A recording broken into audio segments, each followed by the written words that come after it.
গণভোটে ৭০ ভাগ ভোটার হ্যাঁর পক্ষে রায় দিয়েছে।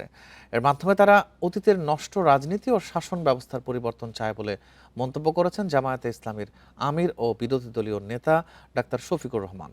শনিবার বিকেলে বরিশালে হেমায়েত উদ্দিন ঈদগাহ ময়দানে ১১ দলীয় ঐক্যের বিভাগীয় সমাবেশে তিনি আরও বলেন যে গণভোটে জনগণ ৭০ ভাগ রায় দিয়েছে, সেই গণভোট না থাকলে সরকারও মানা হবে না।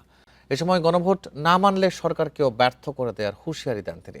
জামায়াতের আমির আরও অভিযোগ করেন, বিরোধী দলের আসনগুলোতে বৈষম্য করা হচ্ছে, কোনো বৈষম্যের জন্য জুলাই হয়নি।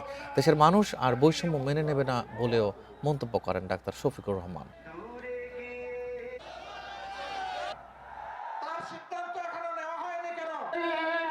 যে গণভোটে জনগণ ৭০ ভাগ রায় দিয়েছে, সেই একই দিনের ভোটে আপনারা সরকার বলে এখন দাবি করছেন। ওই গণভোট না থাকলে এই সরকারও মানা হবে না।